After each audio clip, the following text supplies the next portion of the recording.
Hey guys, JB here from Alpha Wolf Consulting, talking to you today about the unconditional mindset.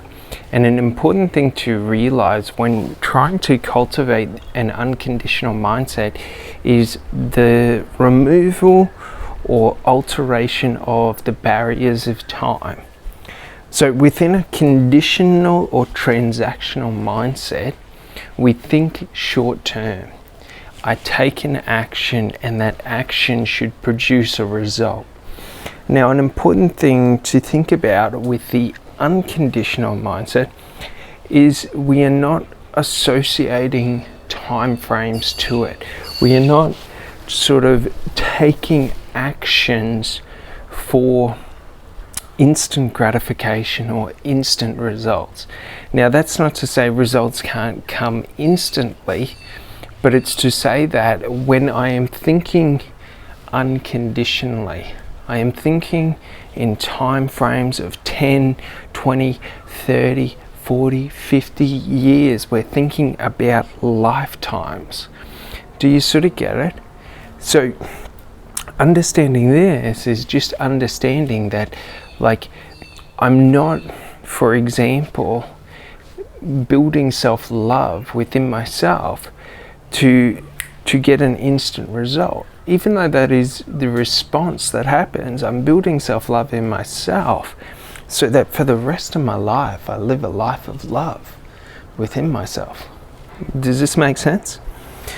It's important for us to understand this because, like, what could I achieve over a 10-year span should I consistently take actions towards creating the life that I've always dreamed of?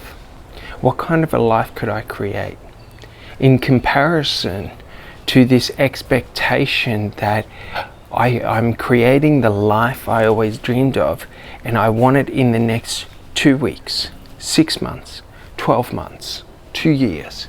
Do you sort of get it? So realize that short-term thinking is very conditioned into us into a condition-based or transaction mindset, that should I give someone money, I get a result straight away, or I get a product or a service. Whereas, for example, if we take diet and exercise, if I diet and exercise, if I'm thinking about, like, I'm dieting and exercising, but I'm thinking about the next 2 weeks, what I'm going to get in the next 2 weeks. That diet and exercise is going to be far less productive than if I'm thinking about dieting and exercising for the next 10 years and what that diet and exercise is going to do for me for the next 10 years.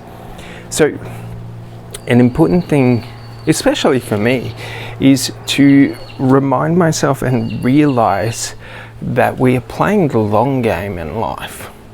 That the actions I take today, I'm not thinking about the results that they get me tomorrow. I'm thinking about 10 years from now. With those actions taken, like, what are the results going to be? What am I going to receive?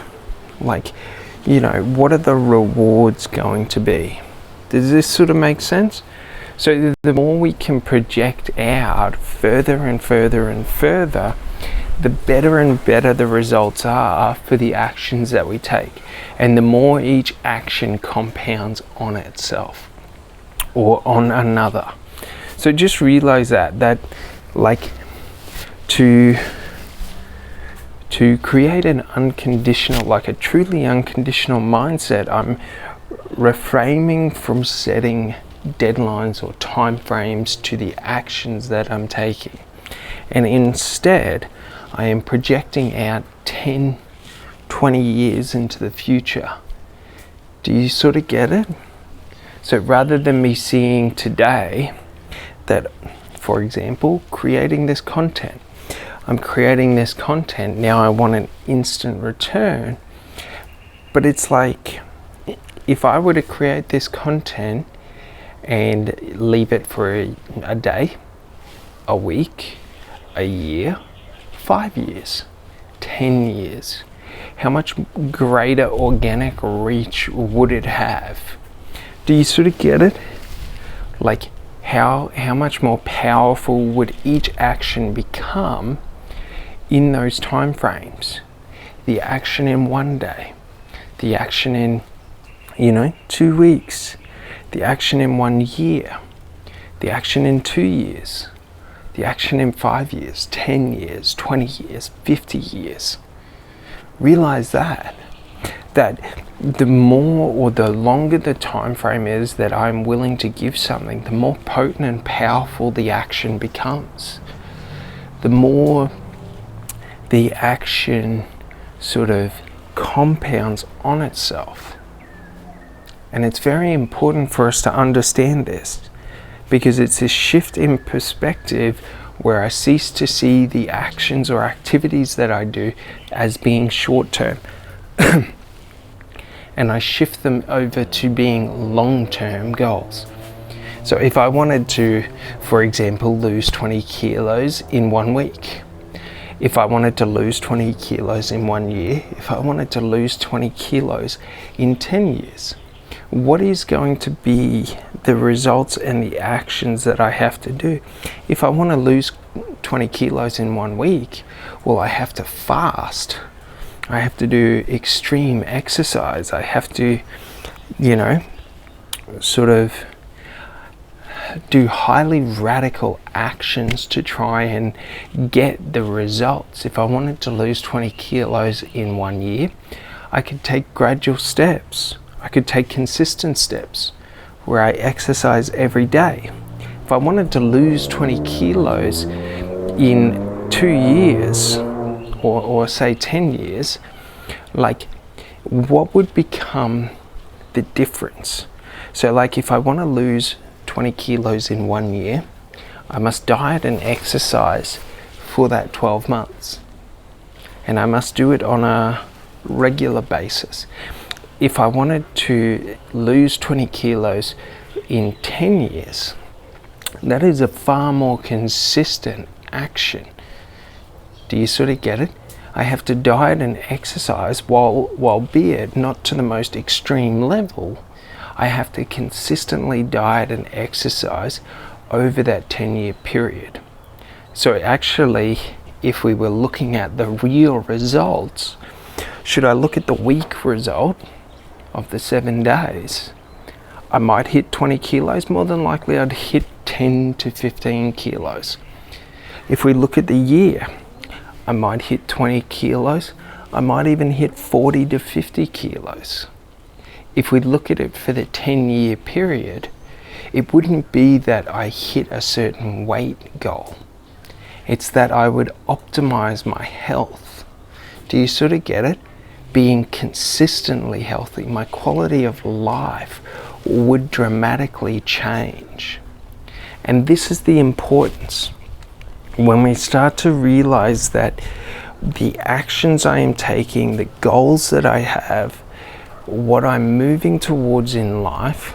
So if we utilize that same example for developing self-love in 7 days and learning to love ourselves in 7 days, learning to love ourselves in 12 months, learning to love ourselves in 10 years. The results that we get in terms of all of the additional benefits, if I love myself for 12 months, I'll get a certain amount of results. If I love myself for 10 years, I will dramatically alter and shape the future of my life. Do you sort of get it? My quality of life will change. Who I am as a person will change. It's important to understand this, because when we're thinking about like goal setting, when we're thinking about, life goals, career goals, personal goals, relationship goals, and all of this, we fall into the trap of short-term thinking. And short-term thinking is very transaction-based or condition-based. That if I want to improve my relationship in the short term, I have to meet certain requirements. But if I want to improve my relationship in the long term, I have to become something else. If I want to be healthy within, like, over the next 10 years, I have to change who I am. Not in a bad sense, but in a sense where I have to commit to change for a longer than normal duration. If I want to think about career improvement and moving towards my dream career in the next 10 years, I have to change who I am in terms of being less volatile. Do you sort of get it? Because if my dream was to become, for example, let's say my dream's to become a realtor. Like, if that's my dream career, to be a realtor, well, if I think about it in the short term, like that's highly volatile, because I'll go to become a realtor and maybe it's not what I think it is. Do you sort of get it? So I chop and I change and I choose something else. Maybe I can't get a job as a realtor in the short term, so I take up another career. Do you sort of get it? So when we start to think long term, we're starting to become unconditional. And unconditional is just becoming who you were, who you want to be, who you're meant to be. Building an unconditional mindset is building a mindset that doesn't have transaction or conditions placed on it. So, for example, what we want to do is we want to expand the time frame, and we want to look at how is my consistent action going to affect my results 10 years from now, 20 years from now. And if you think about it, it removes all of the volatility, all of the thoughts of failure, like even the possibility of failure. As in the short term, it might be highly volatile. I might be losing for 2 or 3 years straight, but eventually it'll change. Do you sort of get it? Because if I'm consistently taking actions, like if we think about it in business and career, if I'm thinking in terms of 20 to 40 years for my business or my career, like I am going to outlast everyone who is at the top right now, everyone who is at the top in the next 10 years. Do you sort of get it? Like, so think about it like that like they will exit the marketplace. So success isn't determined on me out competing people and competing directly with people. Success is determined on me consistently committing to moving towards my goals in life. Do you sort of get it? And this is the unconditional mind. So when I'm unconditionally moving towards my dreams in life and what I seek to achieve and what I aspire to, I am not thinking in terms of short-term actions, short-term results. I'm thinking in the long term, the long vision, because it's only the long vision that can truly grasp the unconditional behavioral patterns. So if I'm giving myself unconditional love and I accept myself unconditionally as being worthy within myself to achieve everything that I've ever dreamed of in life, it is not the 1 year plan, the 2 year plan, the 3 year plan, the 5 year plan that can even grasp what that statement means. It is only in the 10, 20, 30, 40, 50, the lifetime time frame that will grasp what that means. Do you sort of understand? And this is the power that should I associate or become the lifetime time frame, or I create the lifetime time frame within my actions, I create the true representation for what I am seeking to create within myself. And that's pretty cool. All right.